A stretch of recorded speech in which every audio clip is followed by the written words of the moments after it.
My wife might have cheated with her friend's ex-boyfriend. Hi everyone. I think something from my wife's past has come back to haunt me. I want to talk about it with strangers because even though I suspect my wife of having a physical affair, there's still a chance I'm overreacting. With everything going on, it looks like my wife has been unfaithful. Myself, 31 years old male, and my wife, 30 years old female, live in Detroit and have a great marriage. About 11 years ago, I was visiting my wife at her parents' house, and her best friend confronted me, asking why I hadn't proposed to my wife yet. While her best friend, let's call her Mandy, was grilling me, my wife didn't intervene, so I quickly got the message. Since I cared about her so much, I was happy they felt that way. After that, I started to make moves to eventually marry her. 2 years later, we got married and now have 2 beautiful daughters. Getting married was one of the happiest days of my life, and I had always planned to be a good husband and father. My wife wanted a pretty big wedding, and a lot of people attended, including some of our relatives from Puerto Rico. My wife and I weren't rich, but we were good providers, and our kids were always well cared for. My wife has always been a wonderful person. She's smart, fun, and has a great sense of humor, which you don't expect from someone as gorgeous as her. She's a good mom, and our daughters, who are 7 and 4 years old, love and respect her. Our oldest even acts like her, something I always tell her. And she is gorgeous. I love her pretty smile, her brown eyes, and especially her amazing figure. She's the type of woman who struggles a bit to put jeans on. And whether it's in a sexy dress or some tights, her slim figure is noticeable. She always loved how she looked, which led my mom to believe she had an ego. She might be right, but I never really minded. I work in a renovation project facility, and my wife owns her own nail salon. This never surprised me because she always was a fashionista, a term she disagreed with. My wife always kept up with the latest trends and had to have everything new, whether it was the new iPhone, new heels, or name-brand clothes. This made me roll my eyes, but it was her money, so I couldn't say anything until she became a parent, and it made her cut back. Instead of keeping up with the glamorous lifestyle, she now focuses more on our daughters. She's now accustomed to last year's model iPhone and has cut back on designer clothes in favor of Disney characters our daughters love wearing. The only time she wears her good clothes is on holidays or vacations. Even though that's the case, I had to splurge less as well. It doesn't matter because our kids are more important, and my family is my priority. Everything seemed okay, but now I'm seeing problems after my wife and I ran into an ex-boyfriend of her old friend at the supermarket. Our oldest reminded us about her Pop-Tarts, and my wife told me to go with her to get her favorite ones. After finally making her decision on a new flavor, we came back out of the aisle to see my wife laughing and talking to some guy. When my daughter interrupted them with the Pop-Tarts, my wife introduced me to him. She said this guy was apparently the ex-boyfriend of her old friend. Let's call her Tasha. At first, I couldn't remember who Tasha was. Then I remembered she used to work with Tasha at some old job before my wife started her own business. This guy, we'll call him Trey, seemed happy to see us and was friendly, so I didn't mind at first. Trey and my wife caught up a bit more, and it was awkward to see her smiling so much and seeming a little too happy to see him again. After waiting patiently, I signaled it was time to cook dinner, and Trey laughed, saying it was good to see us.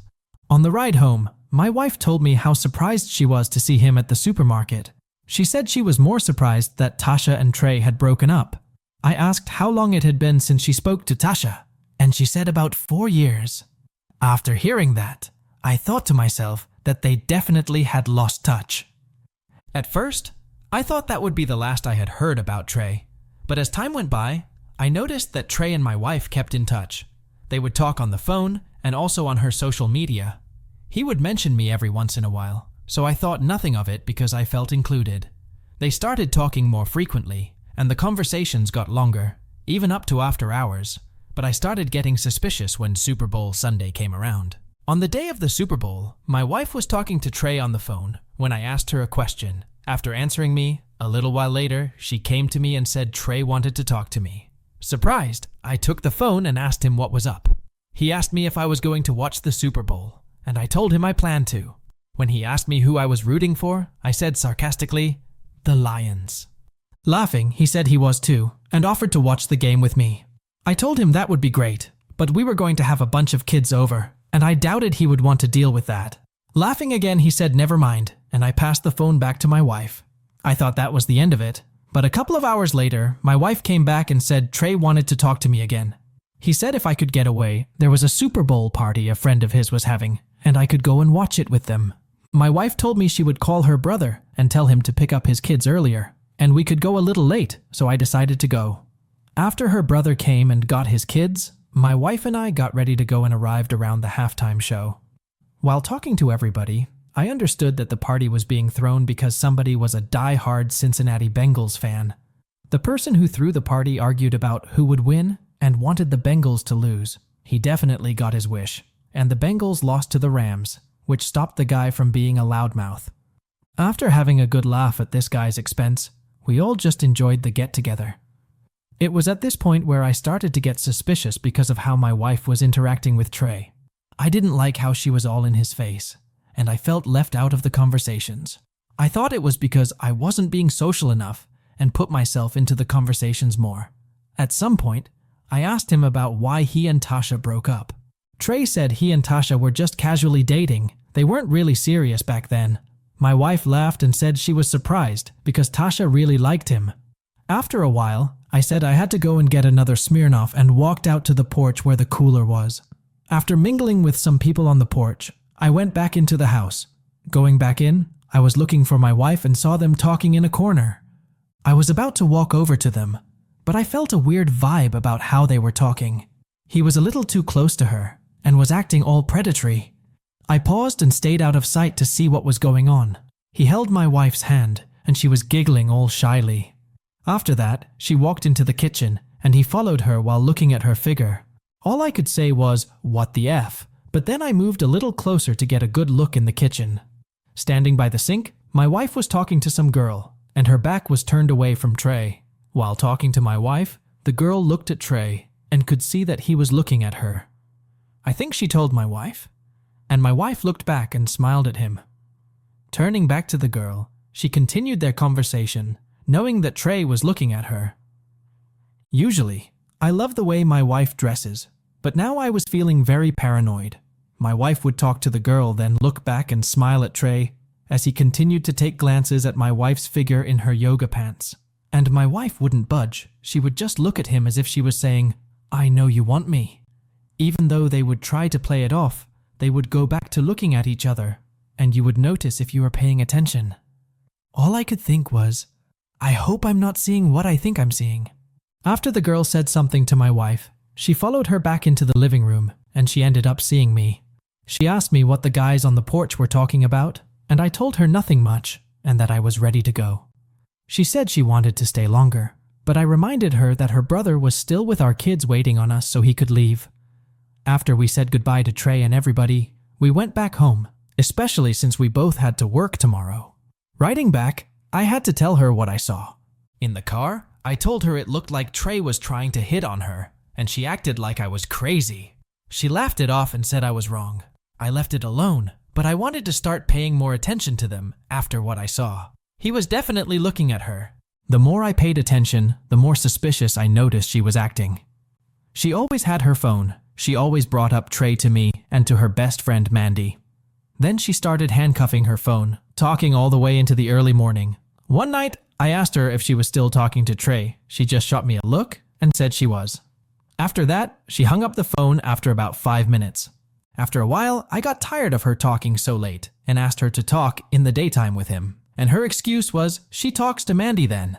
And when I told her it was really inappropriate to talk to Trey so late at night, she'd laugh and say I'm acting paranoid.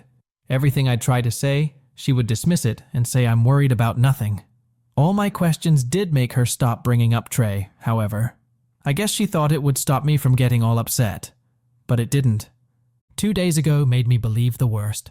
On my wife's day off, she said she was going over to her friend Mandy's house to do her mom's nails. Since I knew about this a couple of days ago, I really wasn't suspicious. Later that night, my youngest daughter asked me if we could eat pizza, but I told her that her mom was cooking dinner. She made a big fuss about it, and since I was in the mood for pizza as well, I decided to call my wife and tell her she didn't have to cook anything. When I called my wife, it went straight to voicemail. I tried again, and the same thing happened. I had to ask myself why the hell her phone was off. and this never happened before. I let half an hour pass, and her phone still went to voicemail. After that, I decided to call Mandy. When I called Mandy, she actually picked up. I asked if my wife was there, and she said she had left. I mentioned that I thought she was going to do Mandy a favor by doing her mother's nails. But Mandy informed me that my wife received a phone call and just left.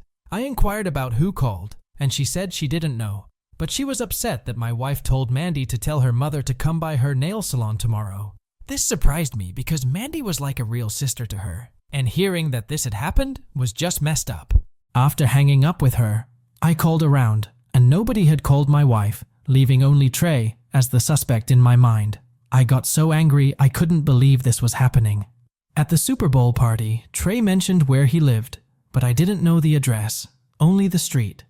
If my wife was there, I was convinced he was having an affair with her. After grabbing my keys, I was just about to walk out the door when I remembered my kids were still in their room playing. I grabbed my phone to call my mom to see if she could babysit for a while, but she didn't pick up. My best friend, let's call him Marcus, was my last option, so I called him. When he picked up, I asked what he was doing, and he said his girlfriend was cooking dinner. I mentioned I needed to ask him for a favor, and after hesitating, he insisted on knowing what it was. I reluctantly told him I suspected my wife was cheating on me. Marcus went silent, as if it was the last thing he expected me to say. He asked if I was serious, and after I shared everything, he regretfully said he couldn't come to watch the kids, but suggested I bring them to him. This frustrated me because he lived on the other side of town. After getting the kids ready, it took about 30 minutes to get there. Upon arriving at Marcus's place, he inquired if I knew where Trey lived. I mentioned the street, and he looked at me as if I was insane. The street Trey lived on was a long avenue, and he questioned whether I was really planning to drive down the entire street to find them. I confirmed my intentions, and he stopped me, suggesting we use his car. He reasoned that if I was wrong and they saw my car, my wife could accuse me of being a crazy husband, and at least they wouldn't recognize his car immediately. After handing me his keys, he cautioned me not to do anything crazy with his car. He offered to accompany me, but I declined, feeling it was already problematic that he was involved. He took the kids, and I set off to try to find my wife, hoping I wasn't too late to catch her in the act, yet also hoping I was wrong about my suspicions. However, my instincts were troubling me. After a long drive, I reached the street Trey lived on. Slowing down, I looked for my wife's silver Kia in a terrible neighborhood, not caring about the surroundings due to all the suspicious behavior my wife had exhibited. I was hoping not to find her car there, but eventually I did. I saw not only her car, but also her and Trey. She was wearing a pink sweatsuit, and Trey was dressed in nothing but a white tank top, some shorts, and flip-flops. She looked like she was getting ready to leave, and I couldn't believe what I saw. The guy was practically undressed, and I didn't like how close he was to her. Driving past, I threw a fit in the car, repeatedly saying, "He slept with her. I know he slept with her." I couldn't think of any other explanation, except that he was having an affair with my wife, and I bet her phone would magically start working now. Not only did I catch her all hugged up with this guy, but now I had to try and beat her home. When I arrived home, I was surprised to find that the kids and I beat her home with time to spare. After putting the kids to bed, I decided to wait up for my wife. Almost 40 minutes later, she walked in the door looking unhappy to be back. Without saying a word to me, she walked past me and went into the bedroom. I immediately followed her into our bedroom and asked why her phone was turned off. She claimed that she had never turned it off, saying her phone had died and she had to charge it. I asked where she was, and she repeated that she had already told me she was at Mandy's house. I mentioned that Mandy said she had left, but she brushed it off as if irritated. She insisted that just because she left Mandy's house didn't mean she wasn't there earlier, which was baffling to me. I then asked if she had left Mandy's to be with Trey, and after hesitating, she admitted it, but claimed it didn't matter. She expressed being tired of me having a problem with Trey, and wanted to drop the subject because she was exhausted. She inquired if the kids had eaten, and I told her we went out to eat. Without asking further questions, she went back to the living room to watch TV and be on her phone. After that night, she was not the same wife I knew. Now she doesn't talk to me, always texting on her phone in the dining room, and looks at me as if she wants to get away but can't. This is nonsense because she's acting as if I did something wrong when all I've done is cater to her. And whose phone battery dies in the middle of the day? I really don't know what to do and need to make a decision based on my gut feelings. I'm not certain if she cheated, but her behavior has raised a lot of red flags. I hope I'm overreacting, but the signs are there, especially at the Super Bowl party. They've been talking all day, he's been ogling her at a party, and she allowed it, and now she's secretly meeting up at his house. He has to be having an affair with her. I will try to update once I find something solid, but I really need to know if I'm overreacting. First update. I was planning to post an update this weekend, but so much has happened that I felt compelled to share this today. The accuracy of your insights about my wife has been astonishing and frankly unsettling. The saga began earlier this year when my wife encountered an ex-boyfriend of her friend, Tasha, at the supermarket. Upon introducing me to Trey, I initially didn't see it as a significant concern. It appeared as though she was merely excited to reconnect with an old acquaintance. However, their continued interaction soon escalated into something more concerning. The red flags became increasingly apparent. Their phone conversations would last for hours. They constantly liked each other's photos on Facebook, and Trey would call late into the night. When I voiced my concerns about the inappropriateness of their interactions, she dismissed them, claiming I was overreacting. She would laugh and giggle during their conversations, even teaching him Spanish words, highlighting our Puerto Rican heritage. The Super Bowl party, to which Trey invited us, was particularly revealing. I noticed Trey openly admiring my wife, especially her figure. It was the kind of attention that made it impossible not to notice, yet she seemed either oblivious or unconcerned by it. When I brought it to her attention, she simply brushed it off. My suspicions reached a breaking point last week. My wife claimed she was visiting her best friend, Mandy, to do her mom's nails, but suddenly changed plans after receiving a call from Trey. With her phone going straight to voicemail, I was left to assume the worst. Borrowing my friend Marcus's car, I found them together, and Trey's casual attire did little to ease my suspicions. Returning to Marcus's house, I shared what I had witnessed. Even he agreed that something inappropriate must have occurred, especially given Trey's state of undress. The situation left me questioning my next steps. After thanking Marcus for his help and managing to return home before my wife, her guilty demeanor upon arrival only deepened my concerns. Her evasive answers to my questions about her whereabouts left me with no choice but to let the matter go, as I hadn't caught them in the act as I had hoped. As predicted by this community, things have only deteriorated. My wife now regards me with disdain, barely communicates with me, and treats our children as if they are a burden. Her indifference has confined her to incessantly texting in our dining room, leaving me at a loss for words. My work schedule and responsibilities have unfortunately made it difficult to prevent her alleged infidelity. Given her knowledge of my routine and the flexibility her job affords as the owner of a nail salon, she seems to have taken advantage of my absences to meet with Trey. This betrayal has tormented me, causing what I believe to be anxiety, as I'm consumed with thoughts of her infidelity. Without the support of this community, I would be in a far worse state. Encouraged to seek the truth, I decided to take a more proactive approach. I purchased a voice-activated recorder and tested it with my children during a trip to McDonald's. Satisfied with its functionality, I placed it in my wife's car, hoping to capture any incriminating conversations or evidence of infidelity. Taking this step made me feel desperate, but I was determined to uncover the truth.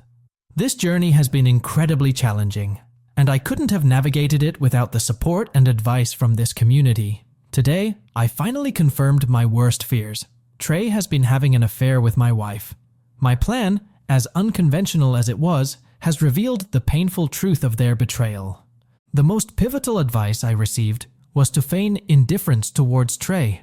It was challenging to act as if I wasn't bothered, but I realized the necessity of adopting this facade. By not mentioning him and pretending all was well, I noticed my wife began to let her guard down slightly. It was a difficult act to maintain, but my focus remained on uncovering the truth. Marcus, upon hearing my strategy, even praised it as ingenious. A few days ago, I discreetly retrieved the voice-activated recorder from her car to review its contents. Among various recordings, one particularly revealing conversation between her and Trey stood out. They were traveling together, and despite the background music, I could discern Trey flirting with her, complimenting her attractiveness. My wife's response was inaudible amidst her giggles, doing nothing to deter him. At one point, he suggested they stop somewhere, and the car fell silent momentarily. Suddenly, it seemed as if several men joined them, making it difficult to follow their conversation due to the crosstalk. It appeared my wife was chauffeuring them to various locations. In the midst of this chaos, I caught Trey mentioning his intention to visit our house. There was a brief lapse in the audio, but I distinctly heard my wife tell Trey, "She has to leave early, so come over." This conversation marked the end of any useful information from the voice-activated recorder in her car. The remainder of the recording was filled with laughter, and one of the men teasingly called Trey thirsty. I was left pondering who my wife referred to when mentioning someone leaving early. Eliminating Mandy and her mother from suspicion, I speculated it might be the young apprentice at my wife's salon. It was a tenuous lead, but the only one that made sense. I arranged with Marcus to swap cars for the day. After sharing my findings, he was astonished, labeling her derogatorily and wishing me luck in catching her. Given her familiarity with my routine, she planned her departure after I left for my mom's, with the neighbor's assistance as cover. Despite my reluctance to leave my mom early, I excused myself, citing fatigue from work. Around 9 p.m., I arrived at my wife's salon, strategically parked among other vehicles in the strip mall's lot, using Marcus's car for added discretion. Inside, the scene confirmed my worst fears. Only my wife, Trey, and the apprentice, whom I'll call Sherry, remained. My wife was dressed provocatively, with Trey visibly enamored by her. I observed Trey embracing her from behind, their intimacy escalating to kisses on her neck and caresses on her lower back. They cornered themselves against a wall, engaging in a passionate display as Sherry looked on. Eventually, Sherry hinted at leaving, and after a brief exchange, my wife and Trey headed towards the basement, a space I knew from prior visits was intended for expansion. Fueled by a mix of anger and disbelief, I couldn't fathom how my wife could betray our relationship to this extent, and Trey's duplicity was now unmistakable. After retrieving the voice-activated recorder, I approached the salon just as Sherry was exiting. My sudden appearance startled her. I instructed her not to lock up, confessing my awareness of the affair. She feigned ignorance, but I assured her I had witnessed everything. In the heat of the moment, I confronted Sherry with harsh words, leading to a heated argument. She defensively claimed that it wasn't her fault my wife was involved with another man, prompting me to call her out for her role in the mess. She suggested I wouldn't be able to interrupt them because the basement door was locked. Her reasoning was that, despite her knowledge of their affair, they wanted to prevent any unexpected interruptions. Determined, I made my way inside, pulling out my phone to call my wife. Sherry followed me as I proceeded towards the back. My wife didn't answer my call, so, fueled by a mixture of dread and resolve, I banged on the locked basement door, demanding they come up. Despite my efforts, there was no response from the basement. I turned to Sherry, seeking answers about how long she had been aware of the affair. Sherry admitted to knowing about Trey for about a month and disclosed that my wife's infidelity had begun recently. She described witnessing their initial encounter and their subsequent discussions. When I inquired if she knew Trey was Tasha's ex-boyfriend, Sherry confirmed my wife had told her. Despite mentioning our children, Sherry disclaimed any personal involvement. I informed Sherry that I would be using her testimony in court. Showing her the voice-activated recorder, I indicated she could leave. Returning to Marcus, I recounted the evening's events. He and his girlfriend offered consolation during this tumultuous time. While discussing the situation with Marcus, Mandy called, claiming my wife had confided in her and wished to speak with me the following day. Insisting on talking to my wife immediately, Mandy refused, fearing my reaction. Mandy threatened to call the police if I attempted to confront them directly and advised waiting until tomorrow for a calmer discussion. After hanging up, I returned home with my children. Overwhelmed by emotion and anxiety, the realization that my marriage was crumbling despite my efforts was devastating. The thought of enduring an affair, especially a continuous one, was unfathomable. Anticipating the conversation with my wife, I braced myself for the possibility of divorce, depending on her explanations. The loneliness and uncertainty of the situation weighed heavily on me, prompting me to share this update, seeking support from those following my story. Update 2. The downward spiral began the moment we encountered Trey, her affair partner, AP, at the grocery store. marking the start of an incredibly difficult period. Forgiving her seemed almost insurmountable, especially after the lengths I had to go to uncover the truth. With multiple confessions captured on my voice-activated recorder, I felt armed with undeniable evidence of the betrayal that unfolded since the start of this year. This community has been a pillar of strength for me, providing guidance as I navigated this tumultuous journey, even though I admit to faltering initially. The embarrassment of how things unraveled remains a heavy burden. The situation escalated when I witnessed Trey and her intimately engaged at her nail salon, followed by a call from her best friend Mandy, suggesting my wife was ready to explain herself the next day. However, that call never came. Instead, I spent my time informing our mutual contacts about her infidelity and consulting a lawyer who needed to follow up with me due to scheduling conflicts. In the meantime, I took my children to my mother's house as she insisted on caring for them over the weekend. My decision was met with criticism from my mother, who held me responsible for marrying my wife and expressed distrust in my current state with the children. My aunt, overhearing the commotion, was shocked by the revelation, a sentiment mirrored by the tense atmosphere that followed. Despite my mother's harsh approach, I was relieved she could take the kids. The solitude allowed me to process my anger and gather my thoughts, which was necessary given the tumult of emotions I was experiencing. Marcus checked in, speculating whether my wife would reach out, but by then, I was bracing myself to move forward without her. On Saturday, amidst my attempt to bring some order to my house, my wife unexpectedly arrived with Mandy. Her appearance was a stark contrast to her usual self, dressed down in a gray Nike sweatsuit, devoid of makeup, her hair casually tied back, revealing the remorse possibly stemming from being caught rather than genuine regret for her actions. Seeing her in such a disheveled state was unfamiliar to me. She was always the epitome of beauty. Perhaps now, that allure was reserved solely for Trey. His overt attention to her at the Super Bowl party, particularly his glances at her figure, might have been flattering to her. My wife possessed what one might describe as a noticeable booty, and like many, she donned yoga pants, which didn't escape Trey's covert glances. This very act, I believe, was the catalyst for the unraveling of our trust, propelling us towards the inevitable confrontation after my growing suspicions. Upon entering our home, Mandy implored me to allow my wife to explain, to which I reluctantly agreed. Mandy then whispered something to my wife before stepping out onto the porch, leaving us to converse privately. I expressed my surprise at my wife's decision to face me after the incident at her salon. She confessed her fear of returning home post-discovery.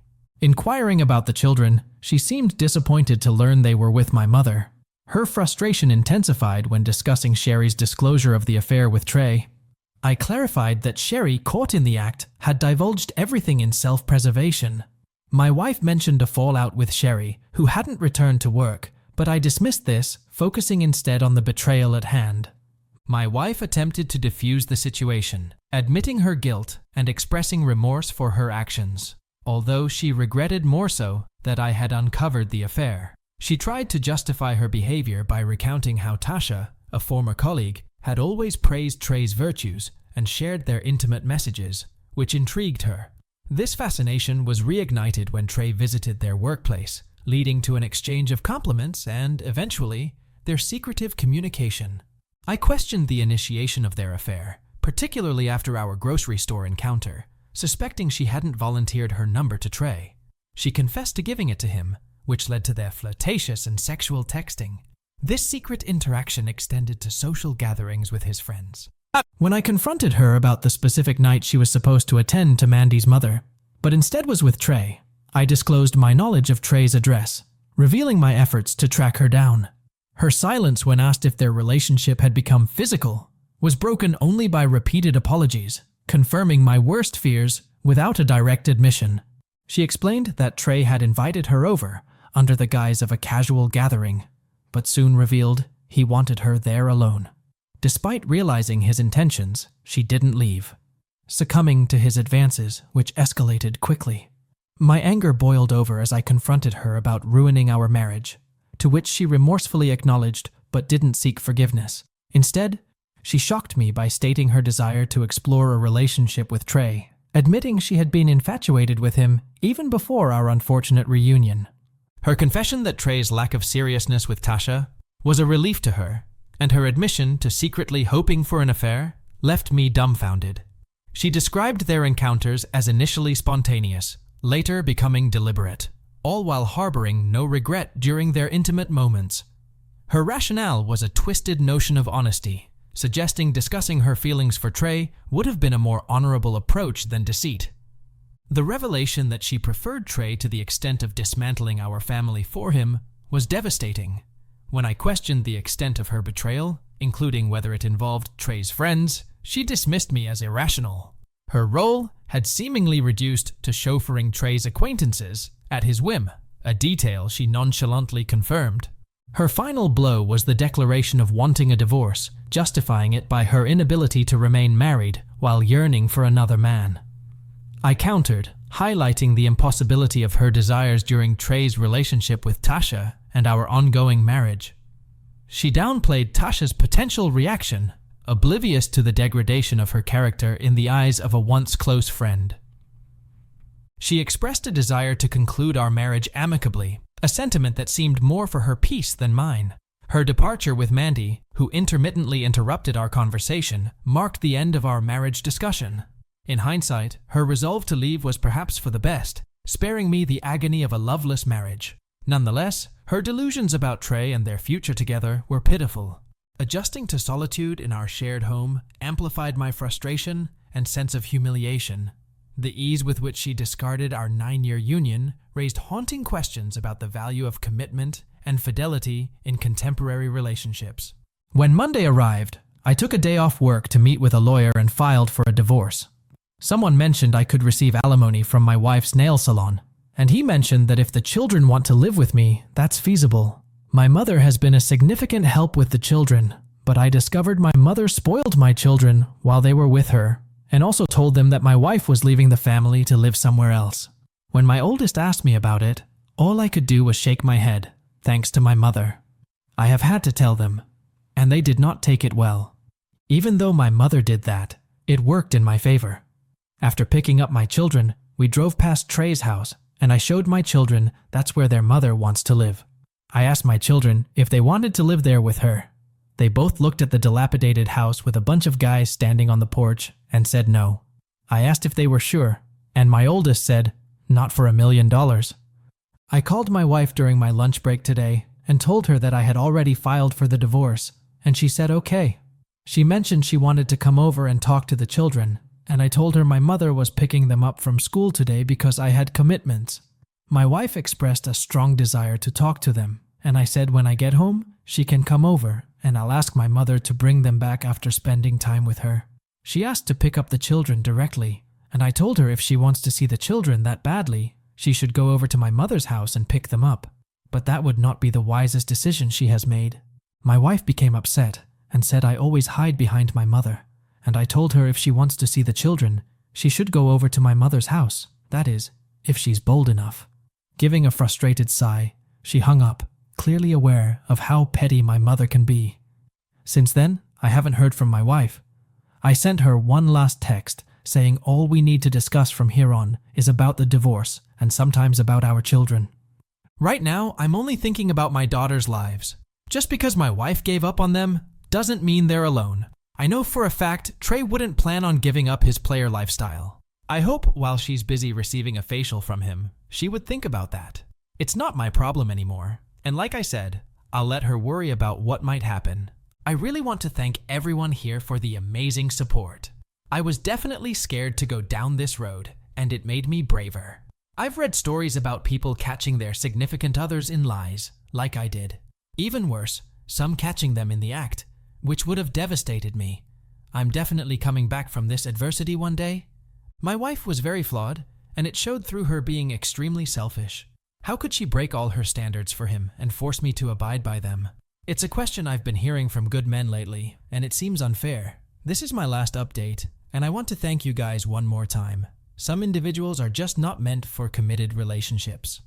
Story 2. My girlfriend of 2 years cheated, and I didn't find out till she was engaged 3 months later, but I got the last laugh. Hello, this is my first time posting. To be honest, I've been a little worried that my ex might find this since she might recognize my username, but it's been 4 years since the split, so I'm moving past that concern. Also, if this isn't the appropriate subreddit for this story, please let me know. Prepare yourself. This is going to be a lengthy tale. I met my ex when we were both attending college. I was 24 and she was 22. I had never really dated much before her. I had just come out of a toxic year-long relationship that didn't work out, but we remained amicable. The other girl was seriously depressed. I loved her, but her depression was overwhelming, and I felt helpless. I consider myself an empath, and her depression would affect me deeply, so I ended the relationship. My ex was the one who sort of approached me as we were both living in the same apartment complex. I had gone out of my way to help her a few times, but it was her asking for a ride that sparked our friendship and then relationship. I would spend hours with her, whether she was at home or closing at the sandwich store where she worked. She was taking time off from school due to depression and a failed engagement from a year or so prior. Though, as far as I know, she never completed her education and transferred twice to other universities. We partially bonded over her story about how she had been betrayed and cheated on by her ex, though I now question the veracity of that story.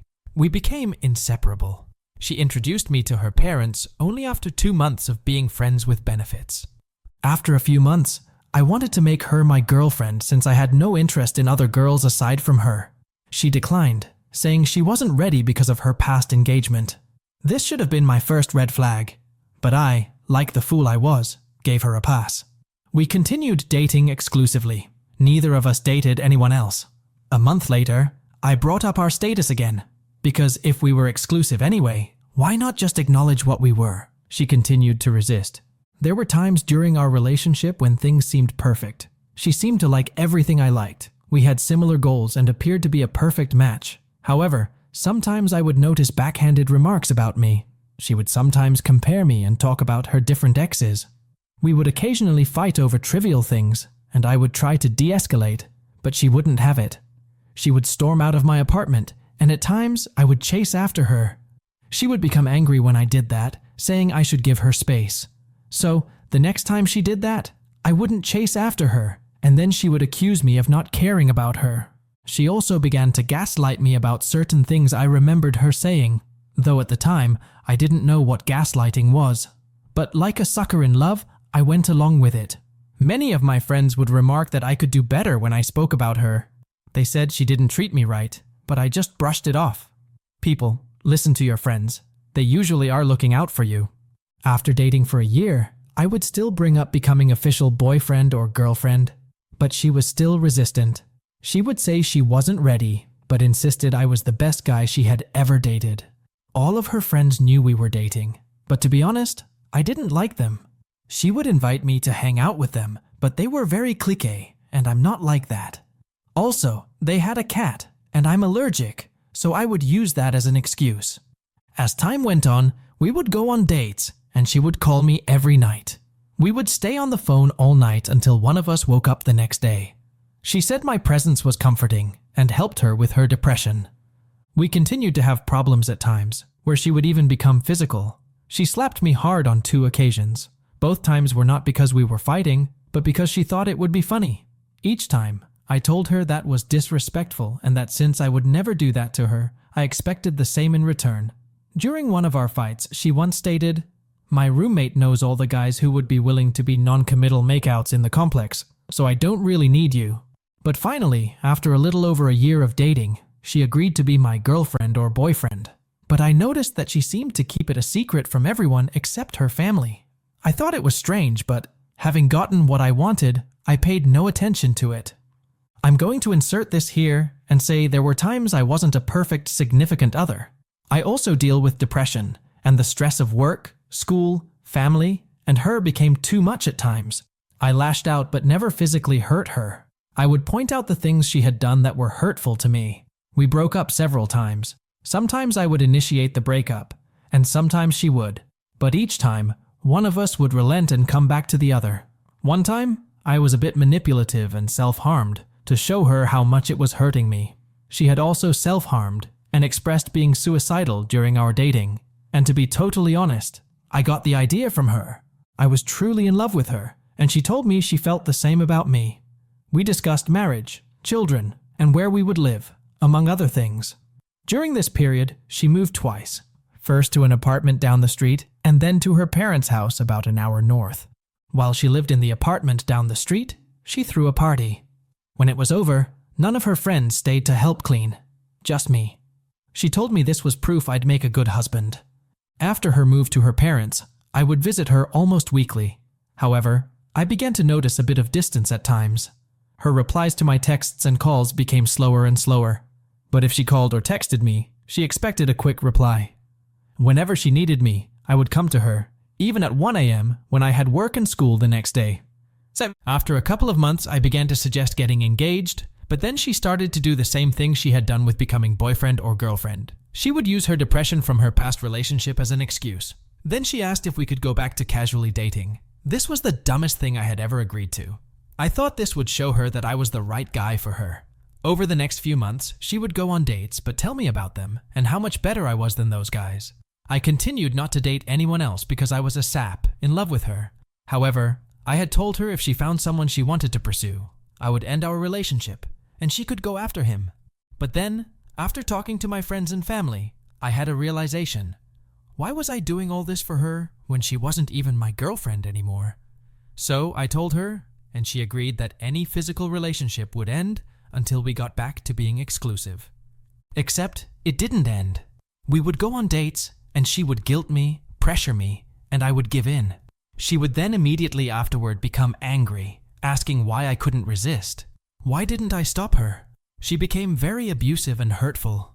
The worst was when she told me that if she got pregnant, she would never tell me, and only she would decide what to do then. That hurt so much, as I've always wanted to be a father and would never abandon my children. But we would simply fight, and we'd end up making up. During all of this, we would continue to talk about a future together. She would see a mixed-race baby, I'm Latino, and she was white, and say how she saw the cutest baby that could have been ours. Whenever she was depressed, she would call me or ask, "Would you still marry me?" And I would respond, "Of course I would. I love you." It wasn't until Christmas when I was in Florida visiting my brother that I began to suspect something more was up. I'd text her, and she wouldn't respond. I'd call her for our nightly phone calls, but she wouldn't answer. But one time she called and asked if I had some movie on DVD, and when I asked why, she said she wanted to watch it with her family, but I could sense something was off. When I came back from vacation and started the new semester of school, she came to visit me. Sort of. She came to my university for some reason, lost her Fitbit, and called me to help her. I came to help, and we spent some time together, but I could feel something was different. She then told me she wanted me to visit her in 2 days at her parents' house, as she had something to talk to me about. It was then I knew what was coming. I talked to some of my friends and prepared for the worst. When I got to her parents' house, it was late. She asked me to come at 10 p.m. She came into my car, and we talked for about 30 minutes to an hour. She told me that she no longer wanted to date me, and I agreed. I had felt her becoming distant, and I asked her if it was someone else. She denied there was someone else. She said she simply no longer felt we were right for each other. But then she said other things. She said that she never considered me husband material, that she never saw us getting married, having kids. She had always known from the beginning. She even said another reason she didn't want to be with me was that her kids wouldn't look like her because of her being white and me being Latino. This is especially ironic now because she likes to say how progressive and not racist she is. Right. This shocked me. I remembered back to all the plans we made, all the times she had asked if I would marry her, all the times she had talked about our hypothetical children. That hurt the most. I told her I loved her, but that I agreed we were done. We decided on no contact. She decided to block me on Facebook, saying she knew if I blocked her, I wouldn't be able to keep her blocked, so she should be the one to do it. I said fine. We didn't end up blocking each other on our phones due to the possibility of an emergency. I had no family in the state. As I drove away, I felt sad, but also as if a huge burden had been lifted from me. For the next month, it was an uphill battle. I would be depressed at night. I realized she had made me codependent on her. I had become accustomed to her nightly phone calls. I felt very alone. There were many nights on the floor of my room in tear-filled agony. But I threw myself into my work, my school, and my friends. But then, about a month later, I received a call from her early in the morning. I answered, thinking it was an emergency. It wasn't. It seemed as if she had made a mistake calling me, but that didn't make sense. We hadn't spoken in a month. What were the chances of her accidentally calling me? I could hear a conversation, but only bits and pieces. I could hear her voice, but also a voice I didn't recognize. It was definitely a guy's voice.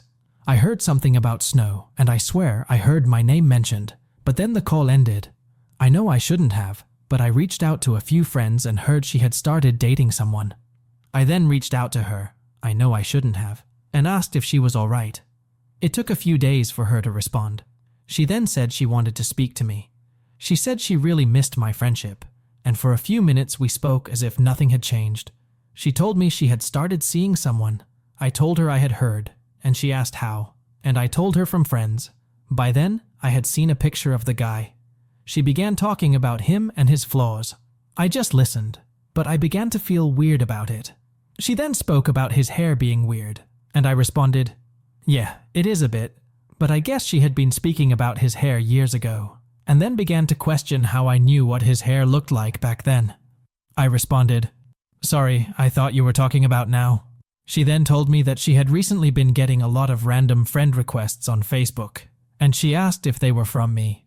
They weren't. We ended the conversation shortly after, and I began to have a weird feeling about it. I was sort of happy for her, but the more I thought about it, the more I realized I didn't want to continue talking to her. I messaged her the next day and told her, "While I like talking to you like we used to, I think we should continue not to speak." She agreed.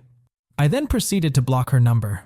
A week later, while on campus, I noticed I had a voicemail, even though my phone hadn't rung. It was from her, asking if I was home. She came to drop some things off. I personally felt like there wasn't anything worth her returning, and it annoyed me that she had come to drop the stuff off at my front door since no one was home. I became really annoyed. I had told her no more contact. I then decided to write her an email. I basically told her that I had loved her with all my heart, but that she had mistreated me in many ways, lied to me, etc. I thanked her parents for being kind to me. We had a rather good relationship, and they actively told me how amazing of a boyfriend I was. I then proceeded to tell her I wanted no contact of any kind, that she was now blocked from my phone. I said, "Though we live about an hour away now, it's possible to run into each other due to friends living close to me and such." I told her, "The way you treat me is how I will treat you if we see each other. If you treat me like a friend, I'll treat you like a friend. If you treat me like an enemy, I'll treat you like an enemy. If you treat me like I don't exist, I'll treat you like you don't exist." I sent the email and didn't expect to ever hear back from her. Boy, was I wrong. A few days later, I received a reply from her dad. Her dad, mind you, is an ex-Marine and a lawyer. In his email, he stated that I should leave his daughter alone. He accused me of stalking her. Not sure how I was, seeing as I was an hour away and busy with school, work, and friends. He accused me of creating fake Facebook accounts and cyberstalking her. Once again, I didn't create any to do that, though I had looked at her account from a friend's account a few times, but that was it. I mean, who hasn't? But then he used that line about treating her the way she treats me, and he highlighted that part and said, "I consider this a threat." He proceeded to tell me to leave her alone. Otherwise, he would get a restraining order. I was blown away. Her dad and I had always been on good terms. I just couldn't believe what I was reading. I spoke to a few people and, having studied a bit of law at university, responded to him. I told him, "Look, I want nothing to do with your daughter. She was the one who reinitiated contact. In fact, she came to my house, without my knowledge, a week ago. If I'm a stalker, why would she risk coming to my house?" I told him that we both know what he had said was unsubstantiated, and no judge would ever grant them a restraining order. I told him never to contact me again, and I'll do the same to him and his daughter. It was then that I wondered what was going on. What stories was she telling people about me? What sob story was she spinning and why? I told some of my friends about what happened, and they were blown away too. They just told me that I had dodged a nuke and I should be happy. I thought the story would end there, but as I said, this is a cheating story. A long one, but a cheating story nonetheless. So we had broken up in January. Just after the first week of April, a friend of mine messaged me while I was working and told me that my ex had just gotten engaged. I was floored. It had only been 3 months. For the girl who had constantly said how hard relationships had been for her because of her cheating, abusive ex-fiancé. It just didn't make sense. But what was interesting, my friend told me, was a comment that someone had put on her engagement announcement. This person was congratulating her on her engagement and was so happy she could help them get together back in November. The same November when we were still going out. Yes, we weren't exclusive at that point. But to me, since I had given her several outs and she lied about there being someone else, I considered that cheating. I was livid. And then everything fell into place. That's why she became distant at Christmas. That's who she wanted to watch that movie with. That hurt. But I moved on with my life. I was still struggling with depression and trust issues. I spoke about it to some people, friends, church members. But the more I talked about it, the more I learned about her. People who knew her and didn't know we had dated came forward and said, "Yeah, that girl had issues." They told me things they probably shouldn't have, but whatever. I found out all the nasty things she said about other people, and I began to realize that she never really cared about me. She simply wanted someone to care for her, and then to dump them once someone better came along. I realized that the reason I fell in love with her was not because of who she was, but what she pretended to be. She had heard about me, knew I was a nice guy, and decided I was empathetic enough to trick. She simply reflected myself back at me, and I thought I was dating someone similar to me. But really, I had been dating a narcissist. But this helped me understand a lot about myself, that I care too much, love too deeply, and need to be careful whom I give my love to. Lesson learned. So, half a year passed. I hadn't run into her, but I had heard she had moved back to my city with her husband. So much for me being a stalker. Some of my friends had a few run-ins with her, and one embarrassed her by making a sexual innuendo about something she had done. Love you, Danny boy, brothers for life. I got invited to a friend's wedding. I couldn't make it to the actual ceremony, but I made it to the reception. I was just finishing up making a small speech, making fun of my friend. The dude had a laugh that was so annoying and loud, you wouldn't believe. I was ending my remarks and was about to sit down when a mutual friend started walking into the room. And who was right behind her? My ex and her husband. I saw her and was a bit surprised. Just as she was about to walk into the room, our eyes met. And in that moment, instead of walking into the room, she pushed her husband back into the hallway out of sight and quickly followed. I was taken aback and stepped out to the other side of the building to collect my thoughts and feelings. Overall, I was fine, but the shock of seeing her was interesting. After a few minutes, I came back into the room and noticed my ex and her husband had never entered the room. I then asked my friend if he had invited her, and he said yes. I told him a heads up would have been nice, but he said he hadn't even thought about it. He wasn't that close of a friend, more of a mutual friend of one of my best friends. Anyway, minutes passed, and the new couple was about to have their first dance, so we all moved some chairs out of the way.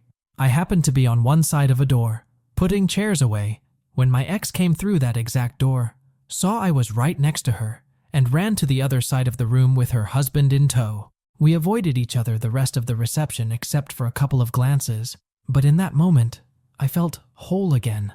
All those months after the breakup, I felt broken and like a piece of myself was missing. But in this moment, seeing how she reacted, how ashamed she seemed to be, I felt my power coming back. I felt truly happy for the first time. Even though she was married and I was not, I had won the breakup. She was ashamed to even look at me. I had no such problems. I had an overall clear conscience. And now here I am, over 4 years after the breakup, writing this. I'm still single, but overall, I'm happy. And Maddie, if you end up reading this, forget you. I'm the one who ended up finishing university. And you're just a housewife. After all that talk about changing the world and such, all you're ever going to change are dirty diapers and be a liar and a cheat. Story 3. Cheated on while pregnant. So, my ex-fiancé, a 26-year-old male, cheated on me when I was about 6 months pregnant. I was 27 at the time. I worked as a restaurant manager and took a week off from work to fly out to Europe, that's where I grew up, to see my family for the first time since becoming pregnant, before it became too late to fly. When I returned home, there was a facial scrub in my shower that didn't belong to me. I panicked. I sought answers. He lied. Complete denial, thinking I'm an idiot. He said, "I don't know how that ended up here. Maybe it's yours." I was livid. I cried all day at work that day. I asked again at night, and he started yelling at me about how I don't trust him. Mind you, I'm heavily pregnant here, and he's putting this on me. It was baffling. I then tried to let it go. I decided to stop thinking about it and focus on my pregnancy. I knew he cheated, but he wouldn't admit it, so I felt I was just wasting my time trying to argue. Fast forward to 1 month postpartum. I got into a car accident. I wasn't at fault, and there were no injuries, but my car was totaled. Great. So now I was faced with a big decision. Do I want to spend thousands on a new car, or do I want to leave him and move back to Europe with our son? Somehow, owning a car made me feel attached to the US. I don't know why it did, but it felt like a big commitment. If I buy a new car, that means I'm staying here and moving forward. A week later, he came home from work. I sat him down and said, "I'm not going to spend thousands on a vehicle if you can't admit that you had unprotected sex with some girl in our home. I'd much rather sell all my stuff and leave." His jaw dropped. He thought I'd let it go and he was off the hook. But he admitted to cheating. For your information, I had a fragile cervix during pregnancy, which caused heavy bleeding during intercourse. I had to go to the ER twice and had horrible nausea the entire time. So yes, my sex drive wasn't the best, but I still tried. He's my first child, and I wasn't going to risk early labor for some fleeting pleasure. Just abstain for a bit. Don't betray our home. 3 months later, I flew back to my home country and have been a happy single mother ever since. It was the best decision I ever made. I'm really proud of myself for leaving. I don't think I deserve to be with someone who would betray me when I needed them the most, in such a horrible way. I think cheating in your home is 10 times worse. Yes, he is the father of my child, and I won't come between them, but I'm glad I left him. He gave me the most beautiful gift anyone has ever given me, but he lost all of my respect after that. Story 4. My wife recently figured out my friend's wife was having an affair with me. 5 years ago, right after my divorce, I met a woman at a concert. She was slightly younger than me, but we hit it off, and she ended up going to a bar with me and my friends after the concert ended. It was a fun night, and we exchanged numbers. At that time, I wasn't actively using any social media platforms except Facebook, and that was primarily to keep up with my children's school and activities. Consequently, we never connected on social media, opting instead to text each other. Initially, the texts were casual, with a little flirting every once in a while, but nothing that suggested any interest in pursuing a sexual relationship. It turns out she lived only 20 minutes from me, but we never met up or saw each other again. After a couple of weeks of texting, we discovered that we were both going to be at the same concert again, but this time in another city. It was a guy weekend for me and a girl weekend for her. So her and her friends met up with me and my friends before the concert.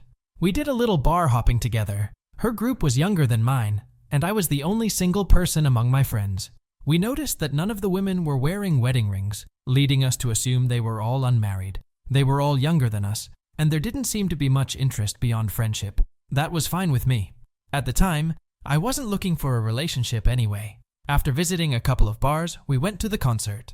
Her group had floor tickets, while my group had seats. I thought that would be the end of our interaction for the night.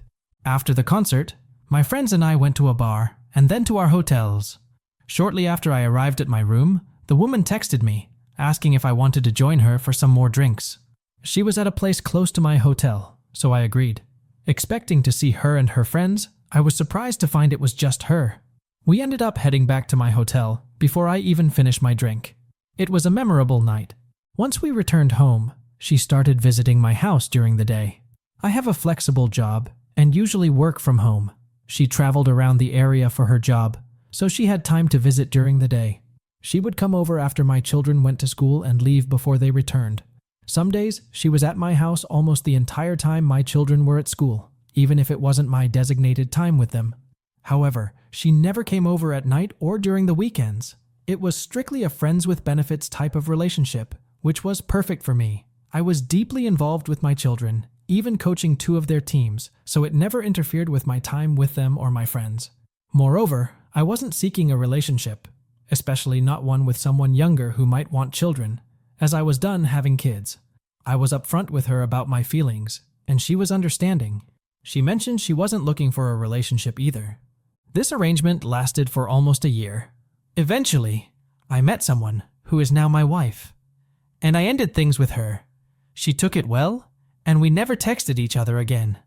A year after meeting my wife, we got married. 2 years ago, I encountered this woman again at a neighborhood gathering. My wife and I were introduced to her and her husband by a friend of mine who mentioned they had recently bought the house next to his.